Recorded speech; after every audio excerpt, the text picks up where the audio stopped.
தருவார் தற்கொலையுக வாழ்வை தருகின்ற ஆதி பரம்பொருள் எங்கும் போனாலும் அவருக்கு இரவு பகல் ஆகுதுன்னு சொன்னார். அந்த சொன்ன பரம்பொருள் இருமூன்று தனியுகம்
உங்ககிட்டதான் கேட்டேன். உலக நடப்ப சொன்ன ஒரே சாமி யாரு? வேற எங்கேயாவது சொல்லியிருக்கான்? கந்த புராணத்துல சொல்லியிருக்கான், பைபிள்ல சொல்லியிருக்கான், குரான்ல சொல்லியிருக்கான். அப்போ உலக நடப்பெல்லாம் சொன்ன ஒரே தெய்வம் ஐயா வைகுண்ட சுவாமி. அந்த உலக நடப்புகளை எல்லாம் எழுதி வச்சது அகில திரட்டு. இந்த அகில திரட்டின் மூலமாகத்தான் உலகிலே எல்லாம் நடக்கிறது. குவாரை கூடத்துக்குள்ளே தரணி குடிகளும்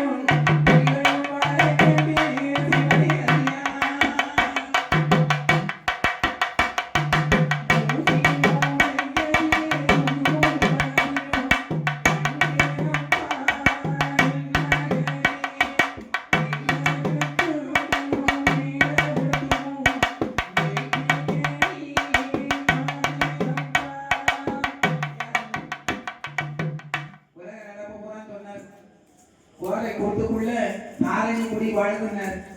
என்னடா அந்த கிற்கு மரத்தை எப்படி சொல்லிட்டு இருக்காரு, கோரை கூட்டுக்குள்ள எப்படி வாழணும்னு சொல்லிட்டு இருந்தான். நாங்க குடிசையில வாழ்ந்துட்டு இடக்கமா ஓலை வைக்கிறது கூட வழி இல்லையே, உழுவுல வீட்டை அடைக்கப்பட வழி இல்லையே. நாங்க இன்னைக்கு எப்படியோ நடக்கு. சென்னை மாநகரம் பம்பாயின்னா எத்தனை கட்டடம்? 23 அடி உயரம், 23 மாடி கட்டடம் இருக்கு. சின்ன குறைஞ்ச அடிக்குள்ள எத்தனை கட்டடங்கள் இருக்கு.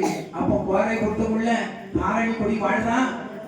ஊசி முனையிலே ஊரும்பதையும் கண்டேன்னு சொன்னாரு. ஒரு நேரத்துல ரேடியோ கூட இல்லாம இருக்கும். இன்னைக்கு டிவி இல்லாத வீடு யாராவது இருக்காங்களா? டிவி பார்க்காம யாரும் இருக்காங்களா? அந்த டிவியுடைய ஊசி முனையிலான நமக்கு ஊரு பதி, வெளிநாட்டு செய்தி எல்லாமே நம்ம பார்ப்போம் இல்லையா?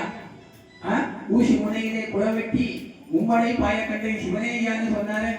ஒரு நேரத்துல கமலை போட்டு இறைச்சாங்க, மோட்டார் வந்தது. இன்னைக்கு ஆழ்துளை கிணறு போட்டு அங்க மோட்டார் ஓரத்தை அடிச்சா தண்ணி அது பாட்டு வந்துகிட்டு இருக்கு. அப்ப ஊசி முறையில தானே எல்லாம் இருக்கு. அப்ப ஐயா சொன்னதுதான் நடக்கு. அப்ப ஐயா சொன்னது போல தானே இன்னும் நடக்க வேண்டி இருக்கு. அந்த ஆதி பரம்பொருள் சொன்னது என்னைக்குமே மாறாது.